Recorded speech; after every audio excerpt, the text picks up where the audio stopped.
Hello, everybody, and welcome to week 2 of the LeanTossup Call of Duty podcast. Wow, guys, we have Call of Duty is back.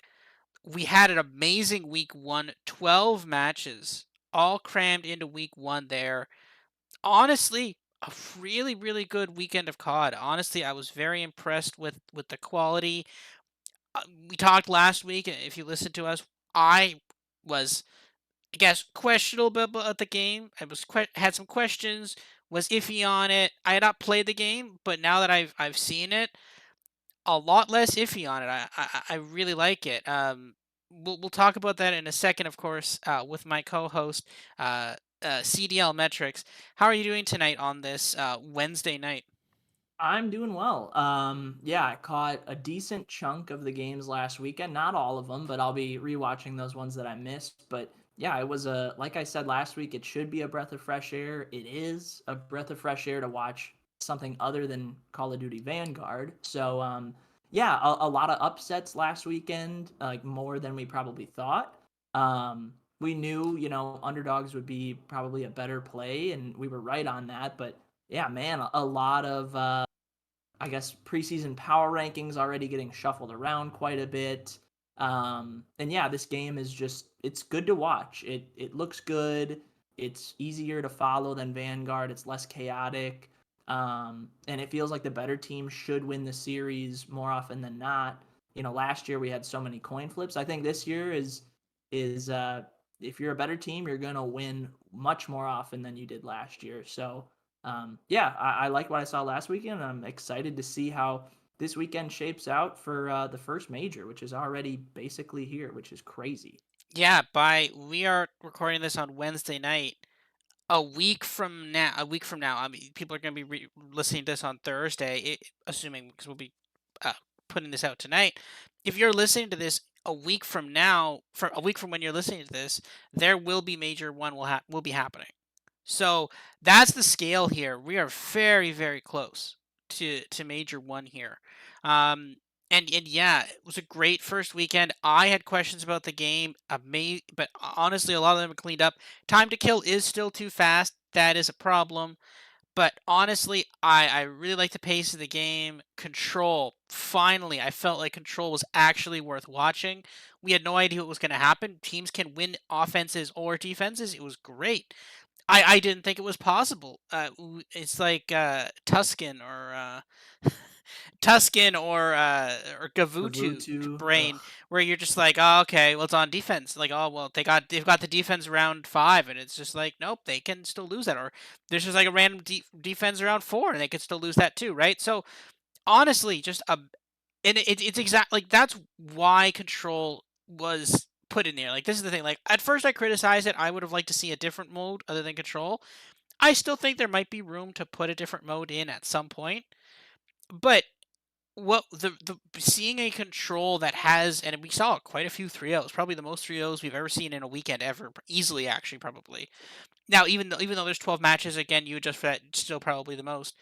But like, that's what Control is supposed to be. It's not supposed to be a 3-2 mode, because one, that also drags out the match, right? We talk about match times and match schedules.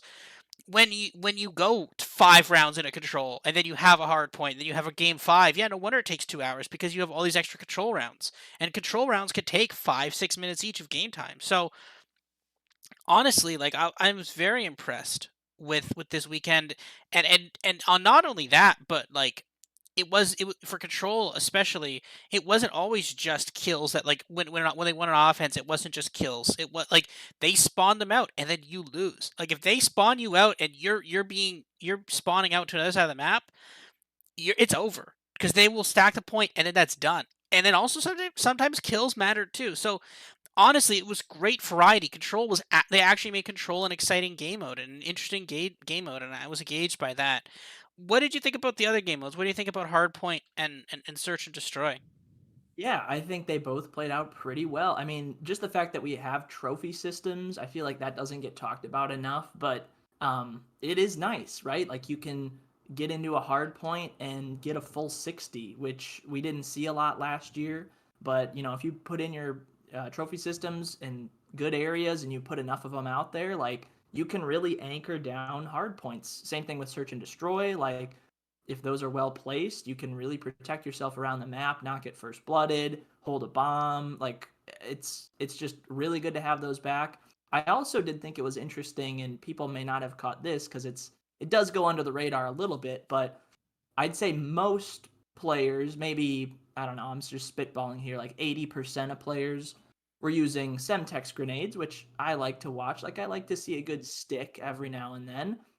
They go off a little quicker. You can kind of just, deal out damage a little quicker as opposed to a frag grenade. But we did see a handful of people using frag grenades, and I do think that is an interesting dynamic of, okay, do you want the frag that's maybe a little more inconsistent, but you can take bank shots, bounce shots, you can cook it, and like there's just a even strategy to that. Um, we won't be seeing the M4, anymore, so we will have a little bit of a change going into this weekend. So, maybe the time to kill slows down a bit with that gun out of the mix. And maybe the meta itself changes. Maybe we see more SMGs now, or just a different play style among teams.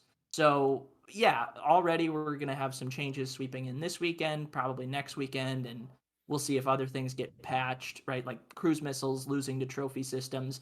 That might be a little too much, but overall, kill streaks got to get fixed. That's a maybe issue number one.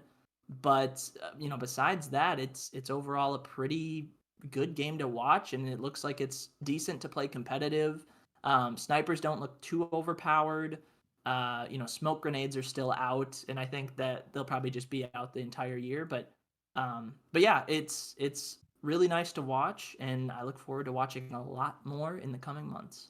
Yeah, I'm actually, I mean, time to kill is still going to be a bothersome thing, but again, I think the pros are trying to do things by banning the M4. Now they're going to be using the Scar. I think they're trying to get the time to kill up, and I think they may eventually succeed with that. So we'll have to see. Again, I think this game is in this state right now for Major One, and then we'll have to see what this looks like um, in a couple months, right? Like, let's see what this looks like when we're playing in January or February, right? So one other kind of point I want to make, and it's kind of a bit more of an abstract point, and it applies to kind of all the teams here about hard points. So obviously I am, and obviously CDLMetrics is, and I'm sure a lot of our viewers are also football bettors, right? And the closest thing we probably have to betting football spreads in the CDL is kind of like, well, it's not exactly the closest thing, but one of the things that's close to it is hard point spreads, right? So that you can get like plus 20 and a half, plus 50, whatever in a hard point, minus 25, whatever. That's kind of similar to football betting spreads, right? And in football, obviously, some points have defined things, right? So if you're betting a 3.5, like a plus 3.5, there's a reason why you're betting. Like, okay, they either win or they lose by a field goal or less. So the 3.5 gives you protection against a late field goal. 7.5, obviously something similar, late protection against a if they get it within one score or within a last second touchdown. Like, so obviously those points have defined meanings, and they're very well defined in terms of probabilities of different scores happening. But in hardpoint, obviously, it doesn't matter. Like, there's all those numbers are completely spread out. There's next to no numbers that are like key numbers. Obviously, in football, you have key numbers are like 3, 7, 10. That doesn't exist in hardpoint at all. But the interesting thing this year, and the betting lines have started to pick up on a little bit too. If you look through some of the hardpoint spreads, is that a lot of hard points were decided by about 50 points, like 250 to 202 to 210, 190, something, etc., right? In Vanguard, we saw a lot more blowouts, and we also saw a lot more close games, right? Everybody here, I'm sure, remembers Bacage. Sometimes Bacage didn't even get to 250. Sometimes we'd see like a 190 to 180 Bacage. If you saw a Bacage and you saw a hard point spread of like 20, you'd bet, like, you couldn't bet the favorite. You'd have to bet. You'd almost have to bet the plus 20 because that's how mixy it was. But here, basically, I think we've seen every map be decided by mostly at least 50 points. So the whole thing is, when we're talking about key numbers and stuff on hardpoint spreads, if you see a minus 20 and a half, that's like functionally a money line, right? Like, it's obviously not a money line, and obviously there's chances where they win it by only 10 or so. But like, I think we need to start being less afraid of betting larger spreads, because in this game, in past games, obviously in Vanguard, there was no penalty in just keep attacking the hill, and it was actually in many ways the correct move to do. Because if you break the hill, then you get the better spawns, you get more points, and you could potentially get the better spawns for the next hill. And this is again where you mentioned this in terms of the trophy system. The trophy system really helps by stopping people, discouraging people from breaking hills, right? So in this case, if your opponent has a hill, in many cases now in Modern Warfare 2, the correct decision is just give them the hill. They got 40 seconds left on the hill. You try to break, it didn't work. Good. Go set up the next hill. That's actually the correct decision. And basically, it creates a floor on the losing team because if a team's ahead and they're like if they're ahead by 100 points and they lose the first part of the hill and they're set up and they're give them the 40 points because then you can go set up on what could potentially be a money hill in the next hill. So it creates a floor, and in many ways, basically giving them those points is actually the correct play, and that's very refreshing because I feel like that's a very underlooked strategy in Hardpoint is knowing when to rotate, and that was definitely missing from Vanguard. That was non-existent in Vanguard at all, and I'm happy that that's back. But at the same point in time, we can make money off of it because when we see spreads less than 50, know that you're basically just betting on that team to win functionally. Now, again, that could change obviously with dynamics. We have no idea with the M4 versus the Scar and other stuff like that. But this is something I've noticed early is that we're not seeing a lot of like 250, 240 hard points or like obviously nothing close to precaution. That's that kind of betting trend is something you can start carrying on with and seeing. So, any other kind of betting trends you saw in week one? One other quick thing I'll point out before I throw it back to you uh, is basically that early on the week, all basically like everybody's kills unders hits. Everybody's kill under hits, and like all of phases hit, I believe. I bet a couple of them. But I didn't just put a unit on every single under. I should have probably, but the lines have already adjusted. Like I think day one of Easy's over was like 57 or 58 kills. Now you're seeing kills in the low 50s. Some are even in the high 40s. Accuracy's kill like for versus accuracy versus London, his over under is 45 and a half. So like the kill lines have been very quick to adjust to the new game. So what are your thoughts? Have you seen any kind of betting trends so far in this new game that you'd like to highlight? Yeah, I just want to back up your point about the hard point stuff. Like, not only are teams probably going to push the hill less, right? Like, just number of pushes will be down. It also does take you more time to set up your push, right? Like, okay, say the team in the hard point is fully set up, right? They got one guy in the hill, they got three guys around him, whatever the setup might be. They have multiple trophy systems down in good spots. Like, your job as the team trying to break that is either, you know, one, and this isn't going to work this year, is just fly in and hope that you trade out the kills effectively. With how well pre-aiming works in this game, like holding your corner, that guy's going to win the gunfight way more times than not. In Vanguard, how many times did we see somebody, you know, slide jump around a corner, get some guy off a head glitch, and like break the hill with ease? In this game, like that's just not going to happen so much. So you have to coordinate to take out the trophies. Either toss as many nades as you can to wipe them out, or find an angle to take them out first before you push the hill. There's just a lot of intricacies. Wait for a delayed flank to come all the way around and surprise them. Like, everything's going to take a little more time, which just means that team in the hill is going to rack up even more. So yeah, we're going to see big back and forth swings, I think, in hardpoint games. Um, and yeah, it could lead to more blowouts. You're right. Like, it does lead to the fact that you can chain two hills together, and that could mean that you just scored 100 points on the other team or something like that. So that's definitely something to watch. I do also think it makes it more interesting for comebacks, and we saw this in the New York London game on day one. It was a sweep by London, but that game one, New York had that hard point in control, and it was one of the few games that was very close. I believe it was the closest hard point of the weekend. New York had that in control, and London did a good job chaining that second to last hill and getting into that mixy hill kind of by the truck on Fortress, and they held New York out. And it was they were down quite a bit, and they managed to squeak out those points at the end and take out New York. And I was just like, wow, that is not something we saw a lot last year. Usually that just turns into this team gets 2 points and then this team gets 2 points and it just gets crazy where like it really looked like London were setting it up for a win and they did exactly what they had to do. So I think those kind of exciting finishes where a team is down big, they can still come back. Like you're not dead if you're down 100 points late in the game like you were last year. Like last year you just had to hope that chaos went your way for minutes at a time if you wanted to make up ground like that. But yeah, hard points a little more entertaining, a little easier to watch. Um, yeah, and your point about control, like a healthy mix of 3 2s, 3 1s, 3 O's, and like you said earlier, with just overall game time, like yeah, having more controls that end quickly, I don't think that's a bad thing. As fun as like some round fives can be, if it's close, like it's okay if a control ends 3-0, 3-1, and like one team shows up and is dominant. Like that's fine. It's I think the least interesting game to watch. So if those are over quicker, that's fine. Um and yeah, Search was Search. I always enjoy watching Search and Destroy. I think these maps are pretty good for it. Snipers aren't too overpowered. I always wish smoke grenades were in, but I understand the messiness with including those in these games. So yeah, overall pretty good, and yeah, I back up all the points you made earlier. Yeah. All right. So let's get started here. Let's go through the games here. We've got 12 games to go through. I think let's see if we can't pick up the pace. Last week was way too long. We were like, all right, we're gonna do a quick through all the teams and look at some of the I mean, lines for yeah, like it was the preseason show. We had to talk about yeah. everybody. That is fair. And we did talk a lot about a lot of teams. And honestly, we were spot on a lot of that analysis, honestly. So I was really happy with that result. Okay. Friday at I see 1500 here. 3 o'clock in the afternoon Eastern time.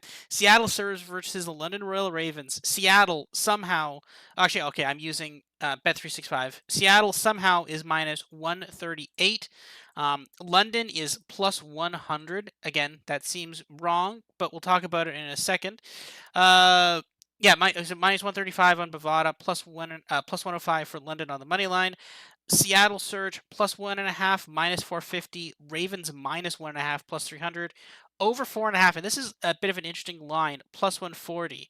So if you actually look at this game, actually for some reason Bovada doesn't have the Bodog doesn't have the spread, so we'll just go with Bet365 for now.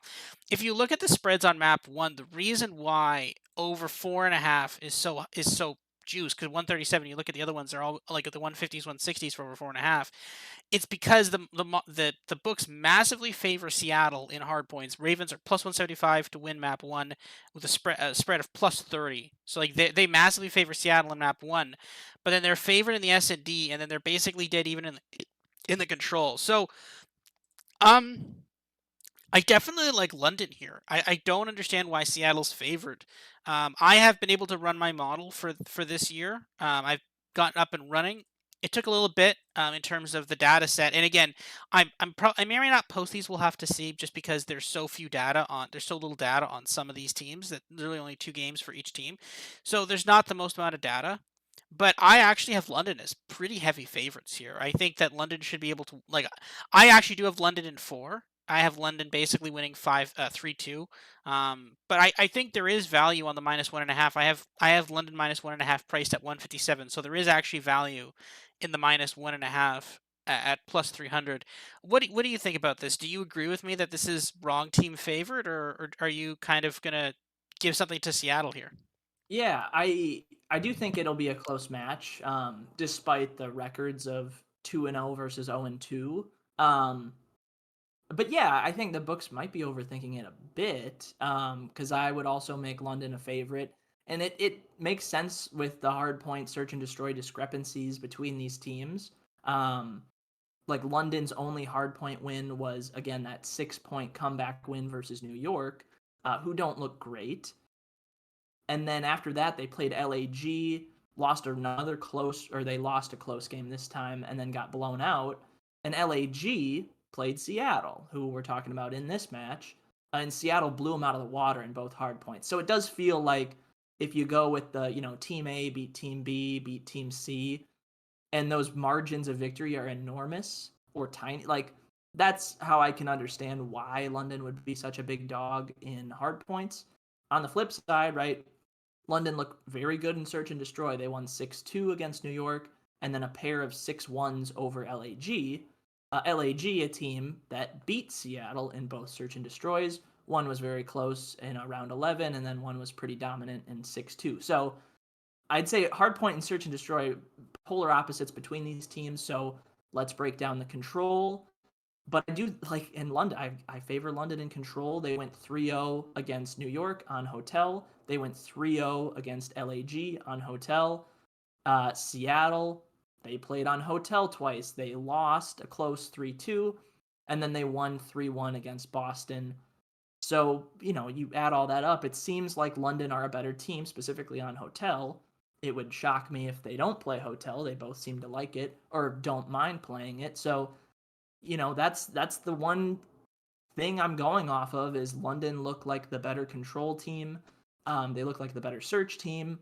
Maybe they drop the hard points, but if they can just squeak one of those out, their hard point map pick, yeah, they could win this in four even. So I'm with you on London. I think underdogs I will side with more often this weekend, like I did last weekend. But yeah, I think the books might just be overthinking it, maybe putting priors into it still, which is justifiable. Like going into the year, we thought Seattle was better than London, and they very well might still be. But at least right now, I would just take the plus money with London. Yeah, and I don't hate a sprinkle on the -1.5 for London either, because they can win this in four, right? And I think a lot of people are like, and again, what the books are pricing in is, oh, London's really, really bad at hardpoint. And I mean, but to be fair, they're 1-2 in hardpoint only. Like, it's not like they went 0-4 in hardpoint. They're 1-2 in hardpoint. Seattle is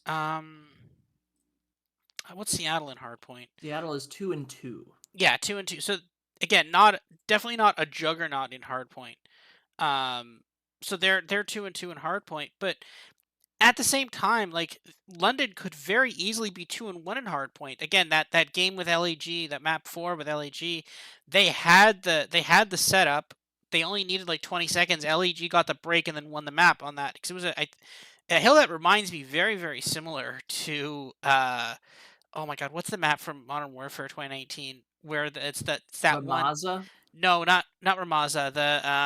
Oh, The one where there's like a factory thing is like by a there's a power generating oh, Gun Runner. Gunrunner. Yeah, that building there at the thing reminds me a lot of that building in Gunrunner, like the big warehouse in Gunrunner at the P2 at the start. Okay. The Money Hill P2. That reminds me a lot of that because it's very hard to break, and the building reminds me a lot of it. But yeah, like they seem to have the setup and they were good, but they got broken, and that's the thing. So like, but London could have won that match 3-1, and then where would they had they not gotten that break on that hill? What's the hard point spread? I don't think it's like I've played the 30 and I got it at plus 200 money line map 1. But like I think London could definitely win map 1 and they could definitely close it out in 4. So I think that's kind of a wrong team favorite there. Um, Next up, this is a match I don't want to touch. Florida versus Minnesota. Florida plus 200 on the money line. Minnesota minus 275. Florida plus 1.5 minus 125. Minnesota minus 1.5 minus 110. Over 4.5 plus 162. Under 4.5 minus 225. I've got this as basically right. I've got Minnesota as well, a heavier favorite. I've got them about a 91% chance of winning this game. But I've got the money, like I've got the -1.5 priced at about -148, which is some advantage over that, over the -1.5. There's like some value on the -1.5, but I'm not seeing a ton of value. And again, like I have questions about this Minnesota team, right? Like this Minnesota team could have lost 3-1 to Optic. And I kind of think they got a little lucky against Toronto. Like they were kind of really fortunate to win that control. And yeah, they kind of blew out Toronto on a hard point. Maybe Toronto just had a bad hard point, but like I really am not I'm not buying that this like I still have a lot of questions about this Minnesota team. This Minnesota team has not resolved my questions about them from last year. What do you think about this? Like, cuz honestly this Florida team is really really not impressive. They beat Las Vegas, which could be the worst team in the league. I think they might actually be the worst team in the league, to be honest with you. And so Florida's not the worst team in the league. Well, congrats, good job, Florida, for not being the worst team in the league. But like, okay, so then, at this point, like, I don't know. I am staying away from Florida matches because I don't have a good handle on Florida, and I'm also a little iffy on Minnesota, so I'm probably gonna stay away from this match.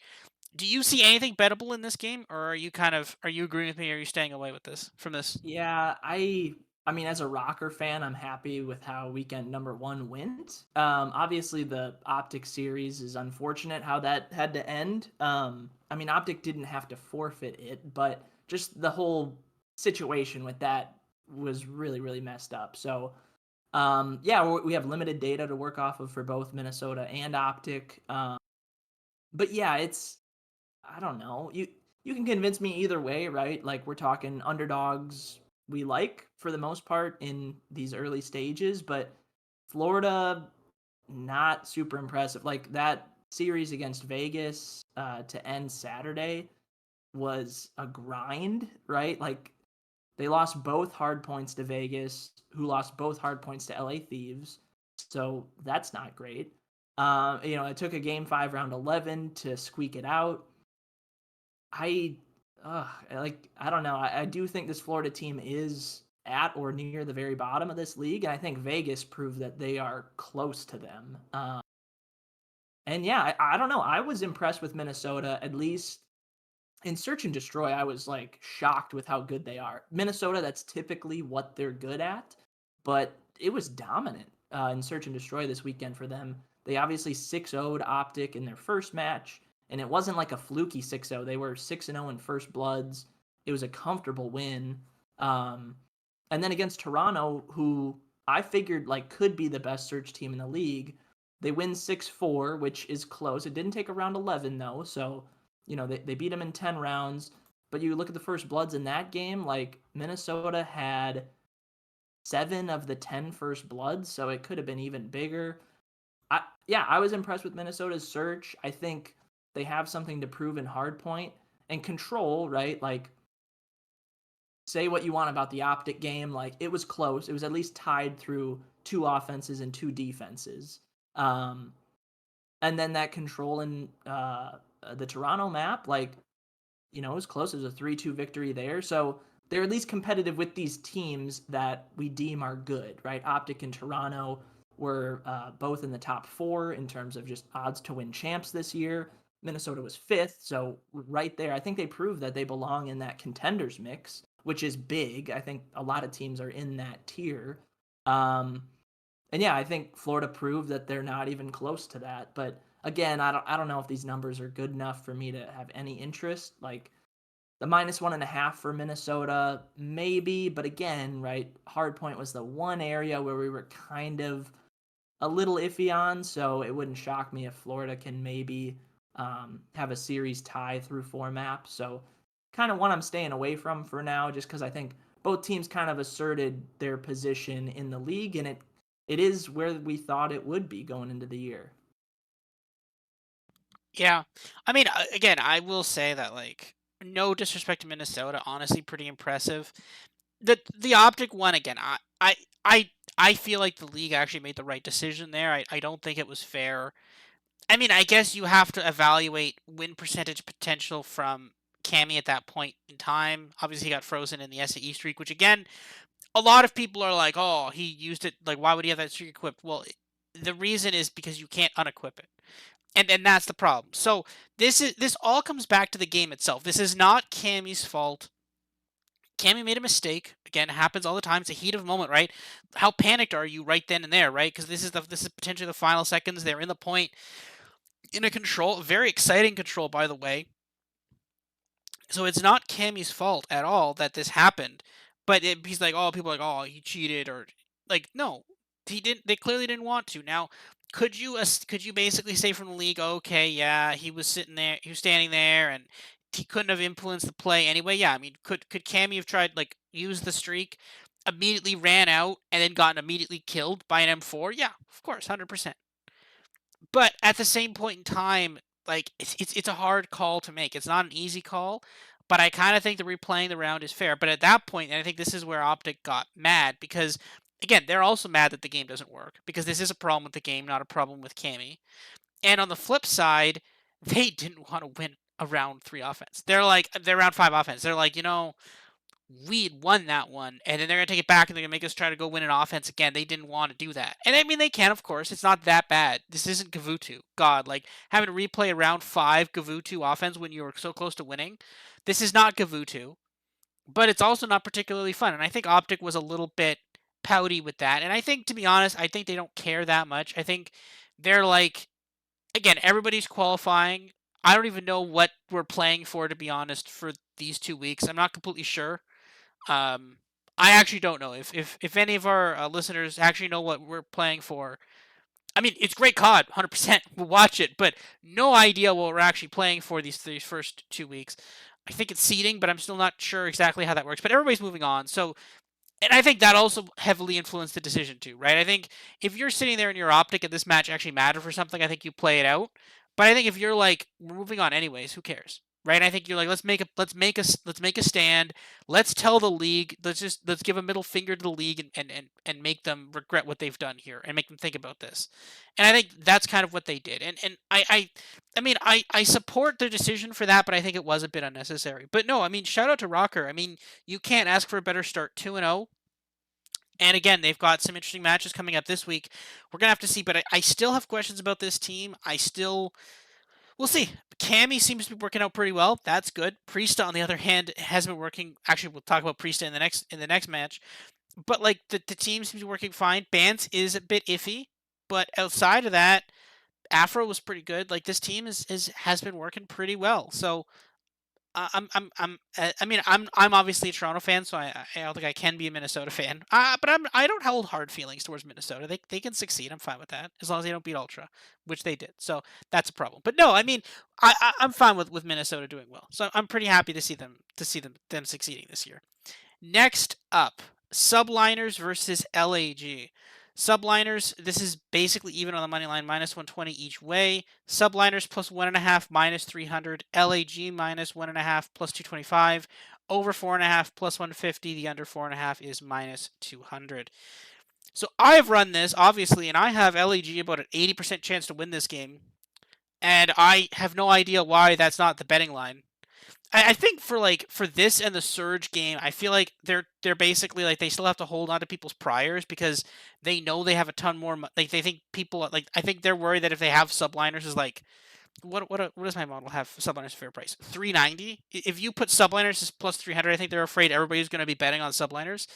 So I think they need to temper the price a bit. But like I kind of think LAG are favorite here, and I don't hate a stab at like LAG minus 1.5.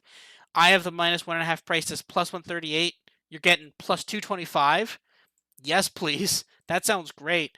I mean, going around, you have LEG plus 12.5 in the hard point. Again, so as I said before, I'm going to contradict something I said when it's like, oh, if it's under 50, a spread of less than 50 doesn't matter. But like you're only getting plus 110 on the money line. Like when betting hard point spreads, like when betting hard points, I usually don't bet on a money line less than like less than like a plus 135 or plus 150 because there's just no value in it, right? So in this case, I think plus 110, I think you'd still bet the plus 12.5, but you'd functionally be using it as a money line. It's like a money line plus, right? You're not getting the same value you're getting a plus 110, but honestly, there's not a huge difference between plus 110 and minus 120. And then obviously you have LEG minus 1.5 in the search at plus 120. That's pretty cool too. And the control is dead even. This subliners team, man, they've got some problems here. I mean, we questioned Priesta as well. We said, I don't know if Priesta is a good fit here or if Priesta should be in the league. That's coming home. Like he had a couple of good moments, but then just really bad final stats there. Kismet, again, another person we questioned. We said he was great. He was a great objective player, but what happens when you don't have Paul X running around and Paul X and Crim 6 getting a bunch of kills for you and then you can mop up what's left? Well, Kismet struggled a lot too. Hydra was okay, and we also criticized Skies. Skies was not the best player on Florida. Awakening was. We liked his move to Boston, to Boston, but Skies has not transitioned well outside of Florida, and I think we might start seeing some more criticism of Skies very soon. It won't be Skies first; it'll be Priesta first. But I think Skies has there's some question marks about Skies and potentially his strength on this team too. What are your thoughts on this? Do you agree with me that this subliners team shouldn't this line shouldn't be even, or do you think that subliners have some life here? Yeah, I'm with you again. At the end of the year, I think it could make sense that these teams are basically even against each other. But just based on what we saw last week, like I think you have to make LAG a slight favorite. Um, but yeah, I think these teams are kind of in the same bucket of like they're not quite contenders, but they're not awful. Um, Now New York lost both their matches last weekend. One was a sweep, one was a 3-1, so obviously it was not good. Um, LAG go to two game fives, they win one of them, so they split dead even map count and match count. So yeah, you got to say LAG are the better team right now, at least based on what we saw last weekend.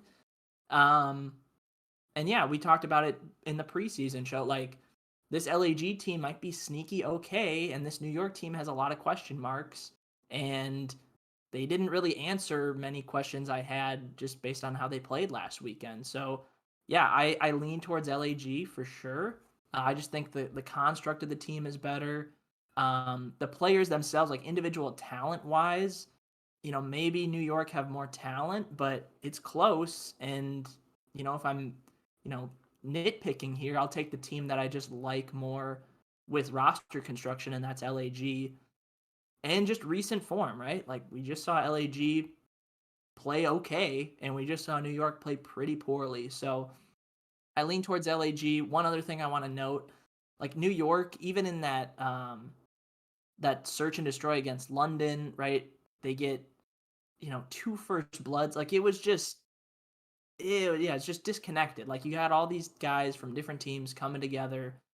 We had questions about Kismet, right? He was great on Vanguard. How well is that going to translate to this kind of game?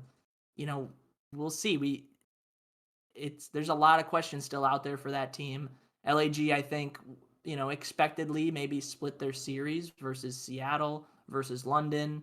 Um, I think it maybe went how the opposite of how you thought. Like, oh, maybe they beat London, lose to Seattle, but you know, it was the other way around. I just think these teams are close, but keep it simple.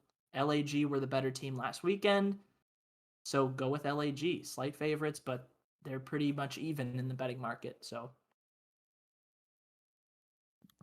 Yeah, I have to agree there. There's a lot of question marks about this subliners team, and they've not been answered yet. So I'm with you on fading this team. I think this is a team we're like this team is bad, and I think there was a team last year that was similar to this too, right? Wasn't there a team that was like, but it only lasted for a couple of weeks. But I think there was a team that was like randomly overvalued in the betting markets for a couple of weeks, and then they just tanked. What team was that? Was it uh, Paris? Was it Paris last year? I could say Paris because it was last year. maybe. Otherwise, I'm just trying to think of like What was a teams bad who team? started hot who ended not. I mean, New York had that really bad Oh, skid in the middle of the year. actually it was New York. It was Yeah. actually New York. It was New York. Yeah, because they were like randomly overvalued for a couple weeks, and then they were like massive underdogs. I remember that Yeah. it was actually New York last year too. So this New York team has a lot of questions, and I think for some of these, I think the betting lines have adjusted a little bit, but I think there's still a lot of these are still heavily reliant on some of those preseason priors, and I think that is a potential ability to make money. Because honestly, this London team looked amazing, or this Subliners team looked horrendous, right? That it's one or the other, right? So we'll see. Like either this London team is really really good, or that Subliners team is just absolutely the worst. Which at that point, then, say you've bet on London, and then London loses to Subliners. Actually, no, because Surge and Gorillas play, and they were basically equal. So I think London should be better than this. So I think London should be able to beat Surge, but there's maybe some places where if London loses to Seattle, just try to make all your winnings, all your losses back on LEG money line. What could possibly go wrong? Um, Last match of Friday, 7:30, which will probably tip off at 10:30 or so Eastern. Toronto plus 125 on the money line versus Atlanta FaZe minus 175, plus 1.5 minus 175, minus 1.5 on phase, plus 125. Over 4.5, plus 150. Under 4.5, minus 200. I the thing is, I actually have Toronto favored here, but I have Toronto over 2.5 qualifier wins. So that's functionally this money line. That's basically what that is? It's basically a money line play here. So I'll probably stay away from that. But like I think Toronto's the better team, and I at least my model does at least. I think it's possible they are, and this is kind of a theory I used in college football this year, right? So early on in the season, there was a couple of teams that I thought were pretty good, and they played teams that I thought were pretty bad, and they played relatively close games. And my immediate takeaway was, oh, okay, so both of these teams are bad then, and that honestly was a very good qualifier for the rest of the season. And I think we thought that Paris was going to. There it is. First one, $5. There we go. There we Yep. go. I got it. I was the first one. That's fine. All right, so that's $5 on Vegas at some point in the major. But no, we thought Vegas wasn't going to be a good team, and then and then they were somewhat competitive with Thieves in the first match, and then Yeah. I mean, you don't think so? I don't know. To me, Vegas looked like what they looked like last year in a lot of ways. Like, yeah, like I don't know. They took one map off of LA Thieves. It was a search and destroy that was pretty dominant. I'll give them that. Outside of that, I didn't love their hard points. They got 3 out in control. And then they played that just scrap fest versus Florida on Saturday night that could have gone either way. They end up losing it. The hard points were pretty close. Like, I don't know. Like, this Vegas team, I'm not a huge fan of, but we're not talking about their match quite yet. But They're next, by the way. They're the next yeah, match. yeah. Or Atlanta, Toronto. I don't know if you want to jump into the specific. Like you mentioned Toronto. You probably lean to. You have them favored. I'm kind of in the same bucket, and it makes sense. You just look at their match records, map records. Toronto's 3-1 loss to Minnesota, 3-1 win against New York. Pretty even across the board in hardpoint, search and destroy, and control. Um, Atlanta, right? They kick off the year with a surprising loss to Boston, who ends up, beating them in 4 maps, and then Boston goes on to beat Seattle in 4 maps. So definitely the biggest surprise of the weekend was Boston, just being much more dominant than people thought. But yeah, Atlanta, right? They come out cold against Boston. They make up for that with a closely contested series versus Thieves on Sunday. Um, my theory, right, is like we don't have a clear cut like best team or a couple of teams that are clearly above everybody else. I think you have this really big batch of teams I call contenders. I think FaZe are still in that. I think Optic are still in that. And then I think, right, Toronto's close enough, Minnesota's close enough, Boston proved that they're in that mix. London, maybe even they, like just based on what we saw last weekend, Yeah. was really good. Like Thieves, right? They took care of business against Vegas. They give Atlanta a fight. I like half the league is in this contenders tier for me right now. And I think you have another tier down that's like close but not quite. And then you have like that Vegas, uh, Florida. Florida, maybe New York if they can't turn things around Maybe at the even very, very maybe bottom. Seattle in there too. Maybe Maybe. Seattle. We'll talk about them in a bit. I Mhm. like their prospects moving forward despite last weekend, but yeah, Atlanta, Toronto. I think the price is about right. Like I don't know if I'm willing to like say Toronto should be favorites over Atlanta despite the numbers on my sheet saying they should be. Um, just because we've seen so much of Atlanta be good, and they had a tough match, a couple of matchups last weekend with Boston, who looked really good, and then Thieves, who just won champs and looked okay last weekend. So it'll be a close matchup. I lean towards the underdog with you in Toronto, just because I know both teams are in that contenders tier. I just don't know the order quite yet. So I would still lean with the plus money, and I'd still take Ultra. Yeah, and I think this is where like the match against Minnesota, because Minnesota is 2-0, one of the 2-0 teams, kind of on paper, and I mean they are 2-0. They could have lost to Optic, but like again, if Toronto doesn't have a breakdown in that round 5 of the control, and if that a couple of hard points there spiraled away from them, like Toronto, like that match felt a lot closer than it looked like on paper, I think. And I think like Toronto comes out, they have a dominant game one. They Minnesota might be the best. I think might be. They probably are the best search and destroy team, just hands down the best. And I mean, they Toronto took them to the wire in the search and destroy. It was around 11. Then you go round 5 in the control. Then I mean, Toronto even made that final hard point a little competitive too. That game 4 hard point, but then Minnesota was able to pull it out. Like, it's not inconceivable to think Toronto could be 2-0 this weekend, and Minnesota could be 1-1 or 0-2, right? And it just shows how competitive this weekend is. But like at the same point in time, FaZe is 1-1. They lost to Boston randomly, surprisingly, and Boston's really surprising team of the week so far because like I didn't think anybody really expected them to be 2-0 right off the gate. I mean, I think definitely could have been 1-1. Maybe they could have beaten FaZe, but they beat FaZe and they pretty soundly beat Surge both in 4 maps. Like they covered both -1.5s against them. That wouldn't have been something people would have expected going into the weekend. But like FaZe is 1-1, could be 0-2, right? I mean, I think that the search went to around. I think it was the final 6-5 in the round five in the game 5, or was it 6-4? I can't remember, but For it was who?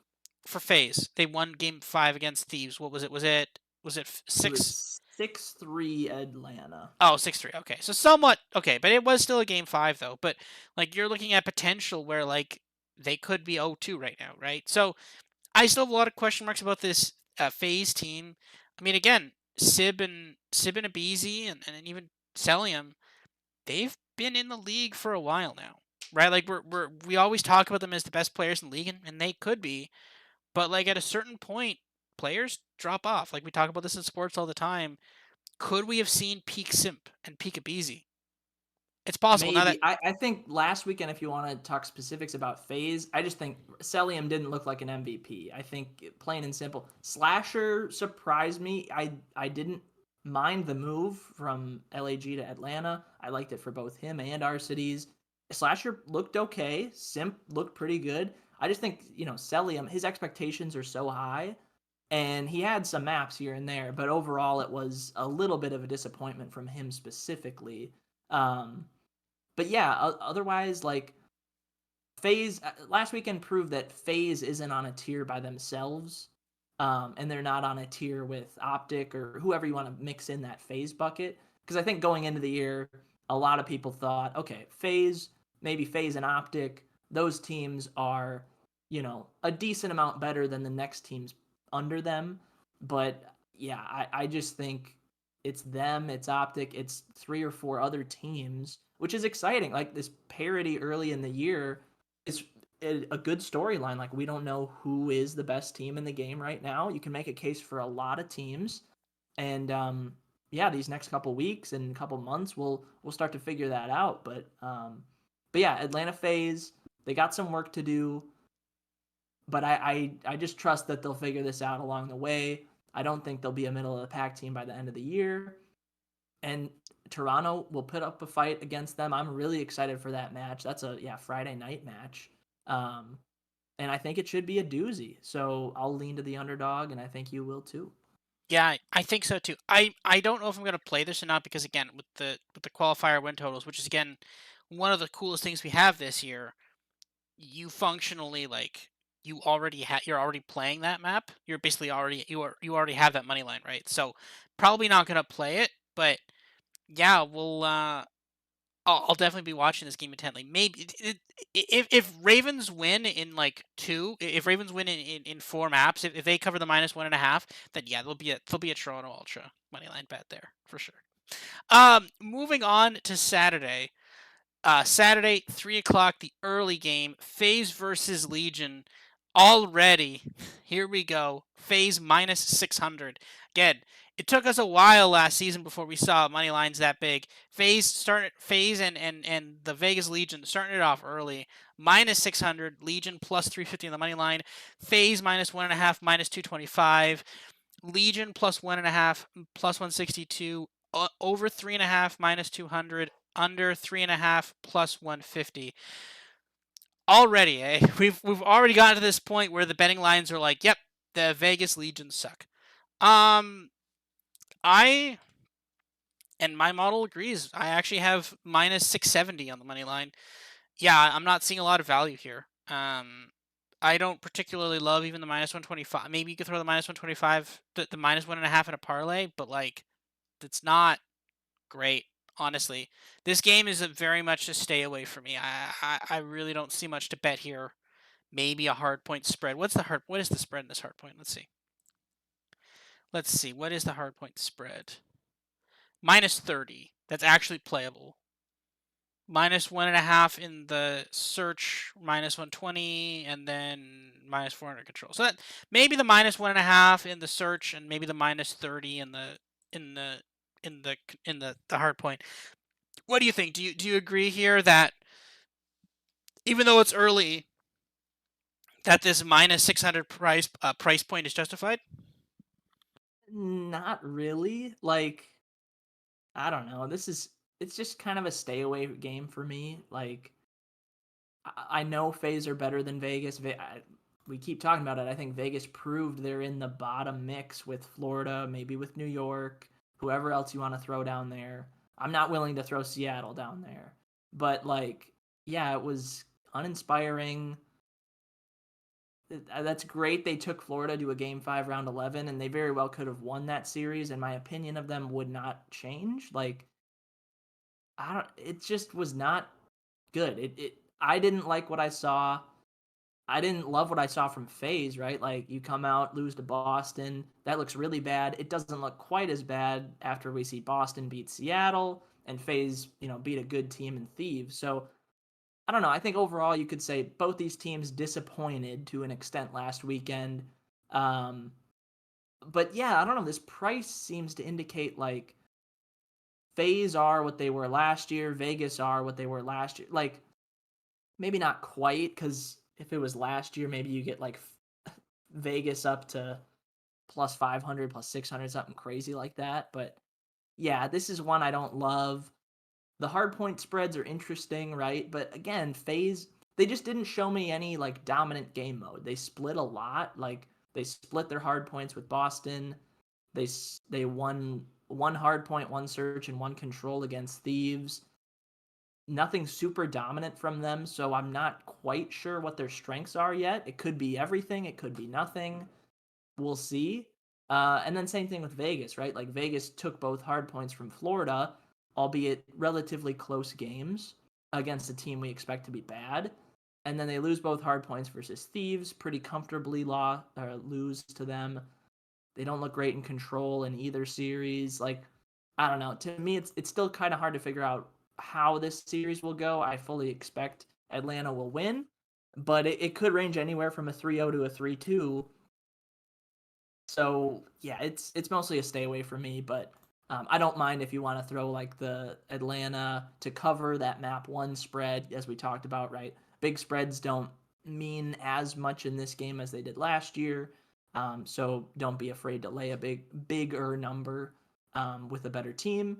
And yeah, FaZe is still, I think, clearly better than Vegas. So um, those are my thoughts. But again, a game that I don't know if I'm even gonna watch it. I fully expect FaZe to win, probably 3-1. If it's a 3-0, I'll be impressed. If it's a 3-2, I'll be a little worried. So that's what I got. Yeah, I agree with that. It's probably a stay away, right? Like you're laying minus 600 on this. Seems a little heavy there. Like it's a lot. Like I'm definitely not laying the money line. Again, here's the interesting thing though. If FaZe were to lose to Ultra and no, Vegas doesn't. Price could drop, but If it we'll dropped a see. little, like if you got to minus 175 on the minus 1.5, maybe if you see that spread contract a little too, maybe if that's a minus 20 instead of minus 30, maybe. But I mean, the thing is, we've randomly seen this Vegas team. I mean, like it was Paris before. Last year, we randomly saw them be competitive with FaZe. Like it was literally randomly when they had actually, like I think they took it to a game 5 in the last major of the year. Um, so they've randomly been competitive with them, but again, is that really something you want to base a bet off of this early in the season? I don't know. And the question is again, what's the M4 ban going to do? Is it going to make this team better or worse? I mean, I kind of think a lot of them are really strong AR players. You take away the best AR, really questionable what's keeping this team afloat. Next up on Saturday, Optic versus Ravens. Optic minus 334 on the money line. Ravens plus 240. Optic minus 1.5 minus 150. Ravens plus 1.5 plus 110. Over 4.5 plus 200. Under 4.5 minus 275. I actually have Ravens as favorites here. Again, the model really, really likes the Ravens, which is very eerily similar to last year. Again, we talk about this Ravens team, and we said this on the first thing. We're like, Nasty was like okay last year, but not great. If he were to make a step up, this team can be really good. And Asim is playing well, and Zero is playing well, and Paul X again is another player we really, really liked. Nasty has taken a step forward, and this Ravens team might not be bad. A lot of people thought they were dead, and they are definitely not dead now. I really, I mean, like, we're gonna have to see where this line ends up, especially if Ravens crush Surge on day one. But like, I can see myself doing some stuff here. Like, you can play Ravens plus 35.5 map one. Again, we're talking about most of these are decided by about 50 points, but Ravens can make that competitive. London is actually is they're not favorites in the search, but you can bet minus 1.5 on them in the search plus 137, and then plus 150 in the control. They've been one of the most dominant control teams. Like, Optic could go down here. Maybe this might not be a gimme for Optic. What do you think about this? Are you on are you with me that this London team again at plus 240 money line and plus 110 plus 1.5? Like, I have the plus 110 is minus 208. You're getting plus 110. That's value. Yeah, What do you think? I'm with you. I don't know. I would rather go money line than the plus 1.5. I do think Optic are pretty heavy favorites in the hard point. They, beat Minnesota, who looked okay against Toronto in hard point, and then they, pretty easily beat Florida. We only have two hard point maps to work off for them, but they won them both pretty comfortably. London, right, squeaked out the win versus New York, and then lost both versus LAG, although one was that really close one as well. So I do think I favor Optic in the series slightly, but not enough to justify this price. So yeah, I see a lot of value with London. The plus 1.5 scares me a bit just because I, mentioned I do think Optic are a relatively, I don't want to say clear cut favorite in the hardpoint games, but I feel the best about them in that mode compared to London. But yeah, I'd favor London in the search, and then Control should be pretty close. So I think this series is close to a 50-50. I lean Optic to win it, but not enough to pass up like a plus 230, plus 240 on the Ravens. So this one's easy to me. Like, Ravens should keep it competitive, and if I get a number that high, then I'll take it every day. Yeah, I agree. I think there's some value there. Moving on to the third game on Saturday, Subliners versus Breach. Subliners plus 200 on the money line, Breach minus 275. Subliners plus 1.5 minus 125. Breach minus 1.5 minus 110. Ooh. Over 4.5 plus 162. Under 4.5 minus 225.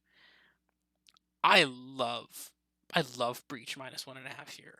Like, and I mean, well, actually I have it about, yeah, I have about minus 170, so there's clearly some value there. But like, I don't understand why Breach is like minus 275 here, but then London against the same team is, or no, not, they play Surge, but like, this again, we talked about this before with LAG. Yeah, LAG, sorry, LAG should be bigger favorites here too, but like, we talked about this before, like Breach minus 15.5 map 1, minus 1.5 plus 100, like even map 2. Like, this Breach team is actually pretty good. And like, you're combining Methods and Awakening, and you've got Nero, and you've got Vivid. Now again, if there was a team that was going to be hurt by the M4 being removed, it would be this team, because now all of a sudden you're giving Methods and you're giving Awakening a worse gun. But people have said the Scar is pretty good too, and they're like, Awakening Methods are actually pretty good players. So I really think this Breach team could be actually really good this year, especially with Awakening. I think, like, again, changing TJ for Awakening is such an insanely huge upgrade. I think people are really, really underrating just how big and how important of an upgrade that actually was. Yeah, I don't know, man. I worry about it a little bit just because Boston looked so good last week and New York looked so bad that this price had to have moved a ton. right? I don't think we were able to see what this price was a week ago. There's no like look ahead lines really, but uh, like this had to have moved a bunch because people would have assumed, right? New York are probably favorites against Boston going into the year if they had played last weekend. So this is a huge shift, but it's justifiable, right? Boston were perfect in search and destroy last weekend. They only played twice, but they won 6-3 versus FaZe and 6-4 versus Seattle.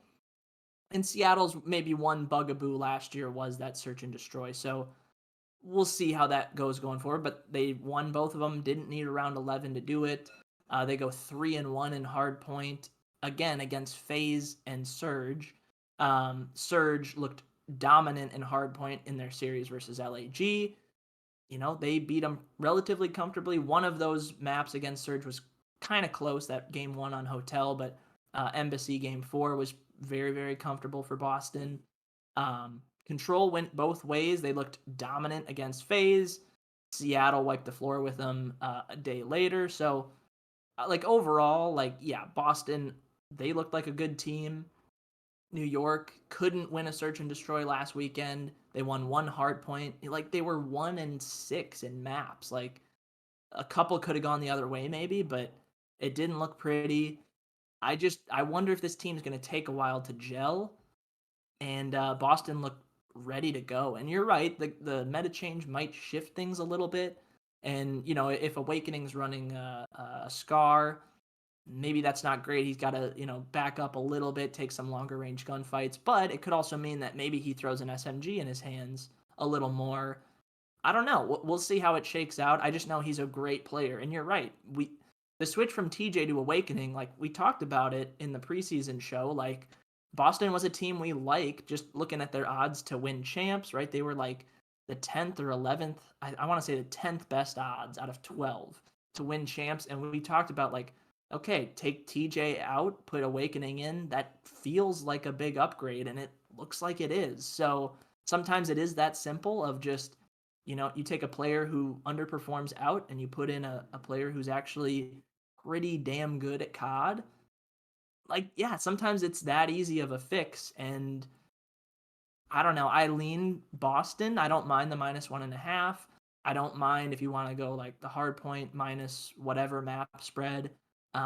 They just seem like they're clicking right now, and New York just. I think they'll be okay eventually. I just think it might take some more time for subliners. Yeah, I think that's completely fair. I'm taking Boston here, but again, the other thing I will say though is this is going to be Subliner's fourth game. If they lose to LAG, right? This is kitchen sink time. This is everything. We got to get a win. Now, to be fair, it also doesn't really matter, but I still got to take Boston. I think Boston's just a better team. Last match on Saturday, Florida versus Thieves. Florida plus 275, Thieves minus 400. Florida plus 1.5 plus 125. Thieves minus 1.5 minus 175. Over 3.5 minus 275. Under 3.5 plus 200. I've got Thieves as about a 70-ish% favorite here. So the money line's a bit inflated. I've got the -1.5 as even.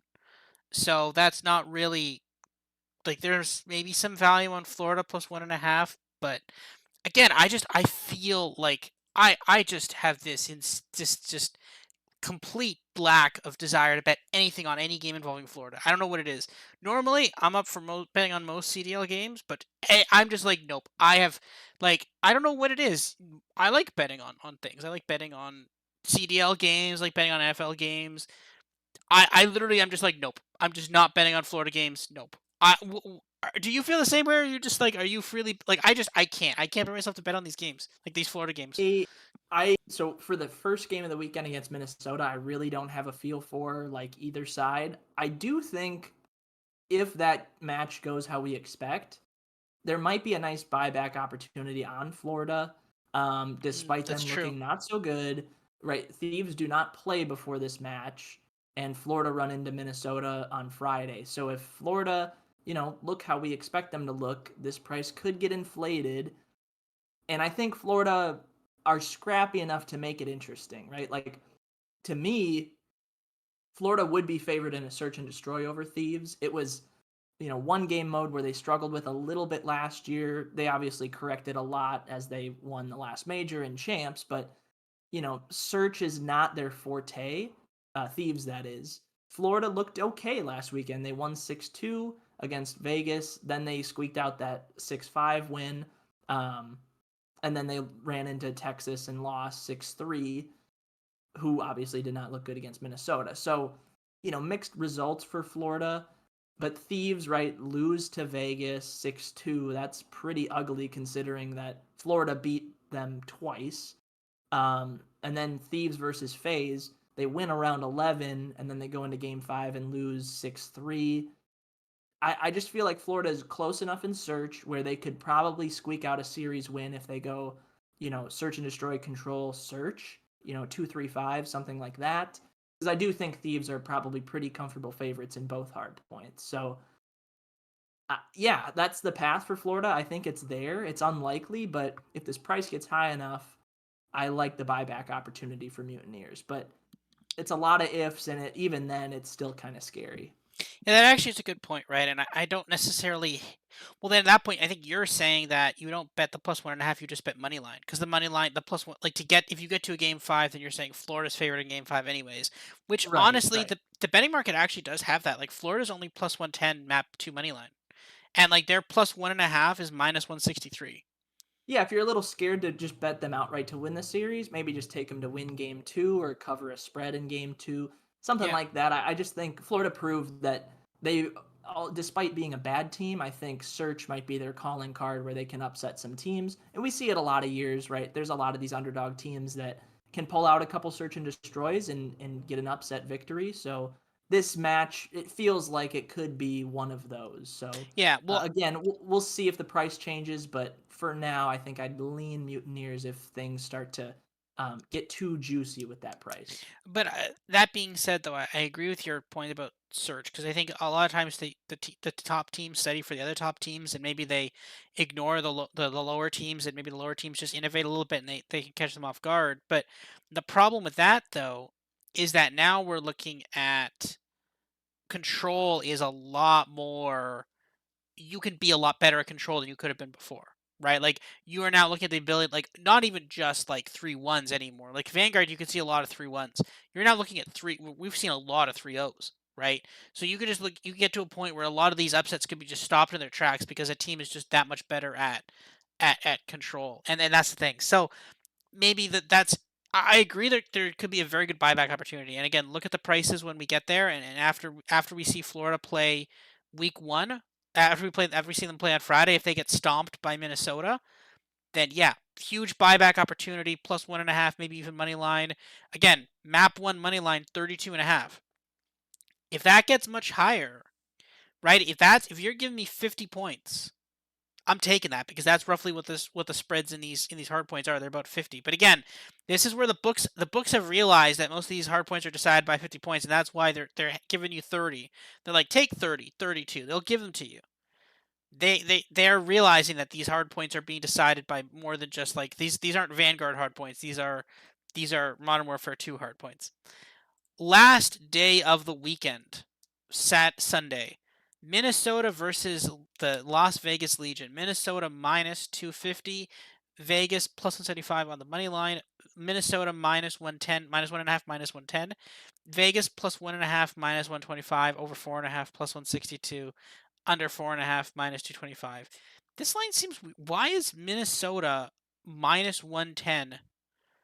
Oh no, they're -1.5, -110 against both Florida and Vegas, and I mean, we just said Vegas and Florida are in that bucket at the are the bottom. Like, same. great week for Minnesota, right? Like you you go 2-0 last week despite the controversy. Now you get Florida and Vegas. So that's Yeah, a very very nice nice. landing. A Yeah. very nice path to functionally a 4-0. Again, Yeah. what could you hate to jinx it, but what could go wrong, right? Like, and that's the thing, right? I mean, like you've got two probably of the worst teams in the league, but again, though, like, could they step on themselves? Could they trip over something here? I think it's definitely possible. Um, yeah, I don't know. I the question is, I think at some point Legion will win a game. I think they're getting closer, but I think there's also gonna be team changes on this Legion team. There seems to be some internal conflict between Temp and Clayster, and then who knows what TJ's doing. And Proloot also has looked really bad. Like Proloot had a couple good weeks with Optic, and then he didn't have a couple good weeks, and now he's just continuing those not good weeks with Legion here. So yeah, it's there could be some team changes coming for for a lot of these teams right now. The question is whether are they going to do it after Major One. I think a lot of them might hold off till after Major Two, or maybe start making some change a couple weeks into Major Two. But I think we're going to see a lot more of I think we're going to see a lot more of like, oh, okay, we need to make team changes. I think you're going to start seeing team changes midway through major like after 2 weeks of qualifying, you'll start seeing some team changes. I suspect. Um, Anything else you want to say about that game, or just want to kind of move on? Yeah, I don't love it. I mean, it feels a lot like the Florida game, right? If Minnesota not great in hard point after last weekend, so the -1.5 is scary because of that. Like maybe Vegas pull out wins in both of those and force a game 5. Even if it does go game 5, though, right? I love Rocker and Search, so yeah, it feels like another one Rocker should win pretty comfortably, but their hard point woes just they worry me a little too much. But the money line price is a little nicer for Rocker in this game versus the Florida game on Friday. Understandably so. I think it's just there's more unknowns going into this Sunday game than there are Friday games. So yeah, again, right now a stay away, and it likely will stay that way. Even if we see some crazy result where Minnesota win, Vegas Legion lose, this price is just going to get more inflated. If the opposite happens and it's a surprise loss for Minnesota, surprise win for Vegas, maybe a nice buyback opportunity on Rocker. Just as we remember the preseason expectations for these teams, like Rocker should be better. So maybe if one match goes the opposite way for each team, maybe Rocker goes down to a -150 favorite, something a little more palatable. So yeah, but we'll see if that even happens. It's pretty unlikely, but yeah, I think I'm just gonna sit back and relax and hopefully enjoy a Rocker 2-0 weekend again. Yeah, I very possible, very likely outcome. A relatively likely outcome, I'd say. Seattle versus Toronto. This line also is very weird to me. Seattle plus 100 on the money line. Toronto only -138. Plus 1.5 -250 for Seattle. Toronto -1.5 plus 175. Seattle over four, so over 4.5 plus 150. Under 4.5 -200. I've got the -1.5 priced at plus 140 for Toronto. I do have this as a 3-2, but I have Toronto as pretty sizable favorites, definitely bigger than the -139, 138. Again, I like this Ultra team, and I just don't like this Surge team. What are your thoughts on this? Are you giving this Surge team any chances in this matchup specifically, or do you think they could do something against this Ultra team? Yeah, I think of all the matches we've talked about so far, I think this one is probably the most appropriately priced. Like going into the year, I think both like most people thought Seattle, Toronto, probably pretty close. The futures markets had Toronto as the fourth best team, I believe. Seattle is the sixth best. Pretty close in odds overall. Um, so you lean right. Toronto looked better than Seattle last weekend, but Seattle's underlying metrics, I think, were better than what they showed, right? They were getting first bloods in search. They were dominant in their hard point wins. That does matter. Um, and then they obviously lost a couple close ones too. So Seattle is a bad first weekend going 0-2, but I think they'll bounce back in a good way. Here it'll be tough though, right? You have Toronto, who looked all right last weekend. You start the week with London, who were surprising.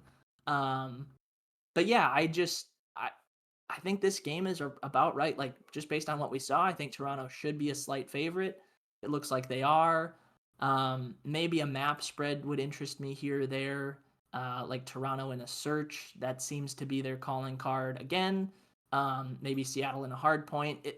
Both teams kind of feel like what they were last year, even though Toronto is going through a team change. Um, but yeah, this should be a heck of a matchup, one of the better ones of the weekend. But yeah, I would lean Toronto slightly as a favorite, but I don't like anything enough to really, have a strong opinion on this one either. Yeah, I'll take Toronto money line. Maybe sprinkle a little bit on the -1.5. Again, we need to see more from Toronto in terms of their hard point performances. At this point, it looks pretty good. But again, they did lose that one to Minnesota. But outside of that one, though, they're had they not again, they're basically a 3-1 in hard point actually. So not a bad start for Ultra. But again, we need to see a bit more improvement. That hard point against Minnesota they lost, that was a heartbreaker, and they could I have believe potentially. I think Toronto 2-2. I do think they lost game 1 to New York hard point. No, you are right. Yes, they are. They are 2-2. My bad. I thought they won game one. No, you're right. They are But two that's and two in that's their hard point. calling card. If they go 50-50 in hard points, like their surge, their control should be good enough to get them over the hump in a lot of these games. So Yeah, I think that was always the problem missing with Toronto in those past years, right? They're just hard point. They're always good at search, always good at control, but and especially in Cold War, their hard point was okay, but it really fell off in Vanguard. I think that was the biggest problem.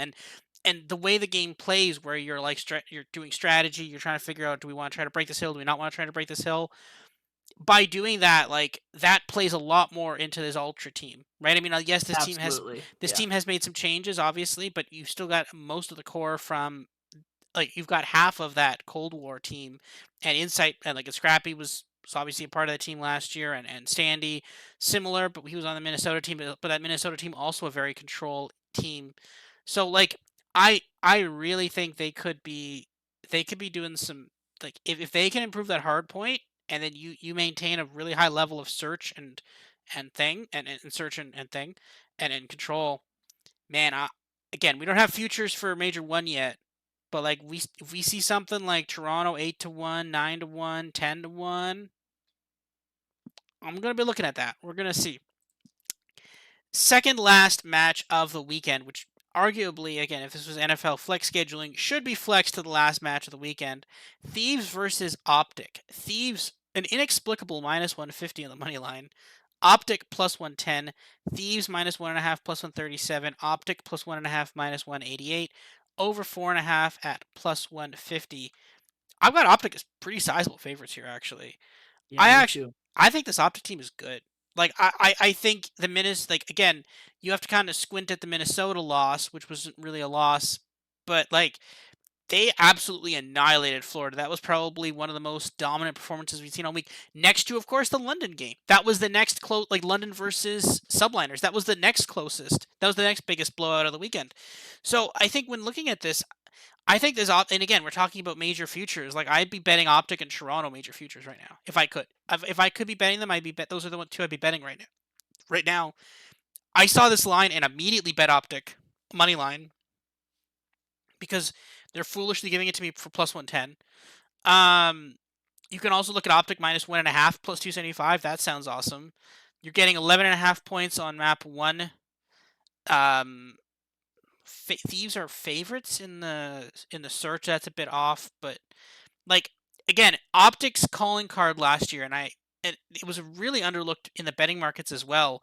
A really really great spot to bet Optic was always the search. They were actually a really really good search team last year. Like search -1.5 was actually a really like you could usually get search Optic search -1.5 at like +130, +110, even like you could actually there was a lot of value on Optic in search and destroy map 2 last year. And again, their hard point again.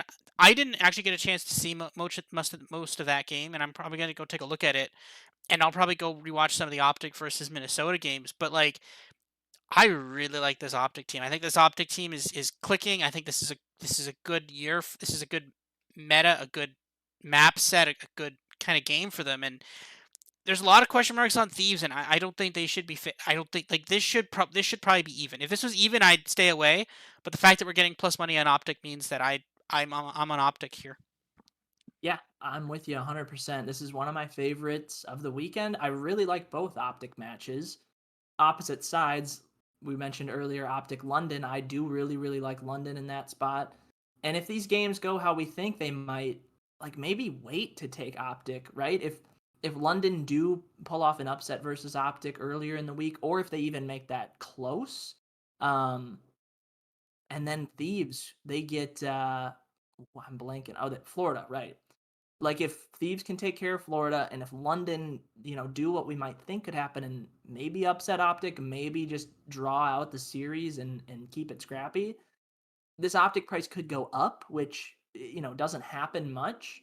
In this game, it could, right? Thieves are a very popular team too, and based on recent form, we could see this number balloon up a little more. Um, so I'm curious to see if that happens. But yeah, Optic, these two teams should be close in hardpoint. It always is between them. Um, Search, Optic should be heavy favorites in. And Control, I'd have Optic favorite in too. So you add all that up, and I see an Optic win probably in 4 maps. I hope it goes 5 because that would be so exciting. But yeah, I can't justify the Optic underdog price as high as it is right now. It should be close to a pick 'em, if not Optic favored. I know Thieves, right? They beat Vegas relatively easily, but I think we can directly compare Thieves Vegas to Optic Florida, and Optic crushed Florida more than Thieves crushed Vegas. Obviously, Thieves played a full series versus Atlanta, which is impressive in and of itself. And then we have that Optic weirdness versus Minnesota on day one. So I think that's skewing some of these numbers a little bit, just showing that, Optic lost to Minnesota. It was fluky though. Like if they play that out, they maybe win the series. I think you can make the case they were probably favored to win the series. But yeah, just a strange number to see Optic as underdogs already to a Thieves team that, yes, is coming off of a champs win. They look great at the end of Vanguard. But last weekend, they looked like a good team, not anything great. Optic, I'd say the same thing for them though too. Like they looked like a good like one of those contenders. Both of these teams are contenders. I don't know who's better yet, but I lean Optic and they're the underdog, so this one's easy. Yeah, I'm on board with that one. Next up, Boston Breach versus LAG. Boston minus 225 on the money line. LAG plus 162. Boston minus 1.5 plus 100. LAG plus 1.5 minus 138. Over 4.5 plus 162. Again, why is Boston like again? And this is the problem, right? We have a good Boston has a good weekend. Actually, I got this pretty even. Actually, my model actually has this basically dead even. I mean, you could maybe make an argument for LAG, but like theoretically, it should be Boston heavier favorites here. But maybe the books are realizing that LAG might not be bad. But again, there could be some limitations on Boston here, right? Like, can Boston, um, like there's question marks here, right? Like this could potentially be Boston's only loss of the qualifiers potentially. I think LAG, yeah, LAG lost to London. So London would have to lose to someone.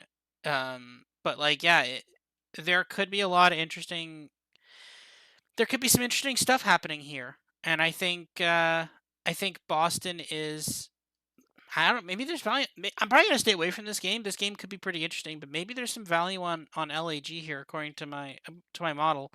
What do you think? Are you kind of with me on LAG? Maybe I've got LA. I got the plus. It's weird. So this is a really weird thing. So I've got Boston to win at even money, but I've got the Boston minus 1.5 as a favorite. Really weird. So I think my model is saying it's more likely that Boston will win in. Th- that's got to be a bug. It's very close though. It's like basically it's like plus 100 and then minus 107. So that's basically even. Although I think I have a fix in there where if it's between a certain number, it just rounds to even basically. But yeah, I think so. The model slightly favors Boston minus 1.5, but like that's not really a nothing is really there's no real great value in this game.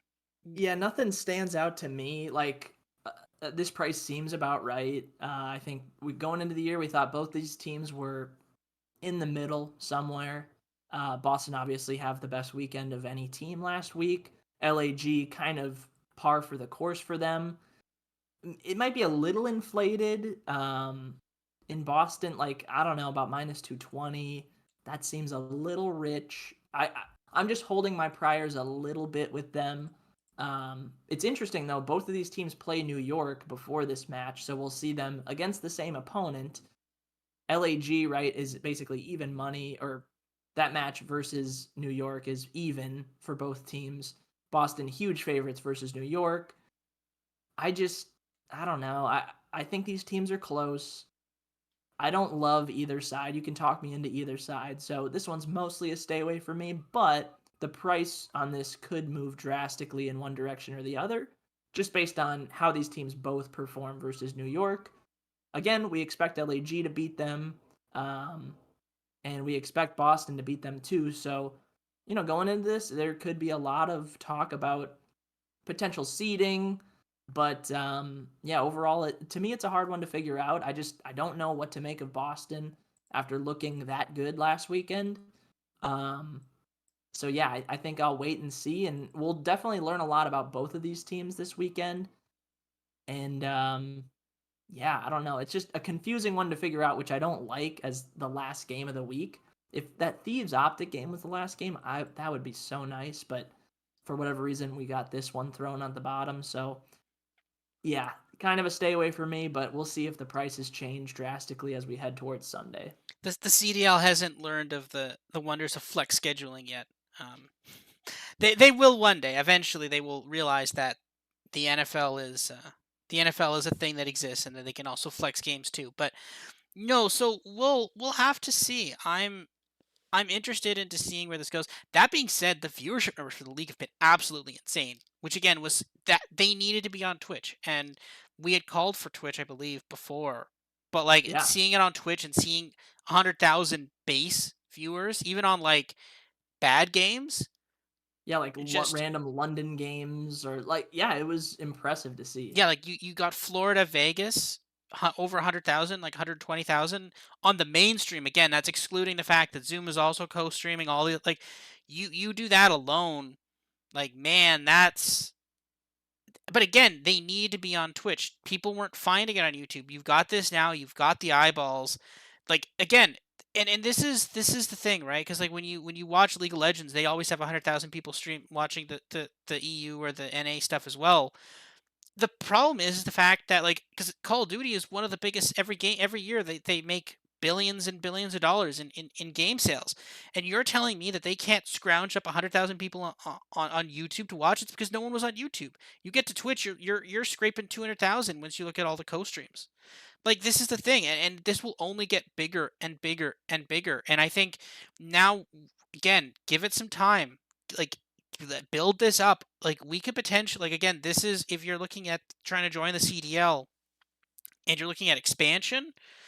Like if you're a CDL owner and you see these numbers, or you're potentially looking at getting into the CDL and you're seeing this, and maybe this might finally let the CDL open up for expansion, and we can maybe get 16 teams or something, anything. This might be a really, really strong force for good in the CDL. Where, and again, even in terms of development time, where they might be able to go to the developers and say, okay, look, we are now generating a ton of money. Build this feature, fix this problem, do this stuff. Such a huge boom for the league by doing this, and I think we haven't even started to see the benefits of that yet, and we're going to see it very soon, especially like the thing of it is, I think people are pricing in like a decrease in viewership as we go along the year, and maybe we might see that. But like I kind of, even with 100,000 as the base, I think that's a massive success for the CDL. That's Absolutely. yeah. Yeah. So very happy about that. Any other game? Any other points? Any spreads? We don't really have any other prop bets this week. So no future bets. Anything you kind of see? Anything you want to call out that you think is a good bet? No, just, enjoy the games. We'll obviously learn a lot this weekend. Maybe some teams will bounce back. Seattle, cough, cough. I think they will have a better weekend. And I think we might see teams that surprised, maybe Boston, maybe London, fall back to earth a little bit. But I'm excited overall. I think we have a really competitive year ahead of us. And yeah, looking forward to watching a lot more COD over the next couple months. Yeah, and you know what? Fundamentally, that's all we can ask for. That's all we can ask for is a good competitive COD with good storylines and not Bocage and Tuscan control. That's all. Fundamentally, at the end of the day, that's all we want, and that's what we've been given. So we'll see you guys next week. when we talk about the major, obviously there's going to be a ton of prop markets, obviously a ton of futures markets. We'll dive into all those next week, and we will see you next week. See you guys.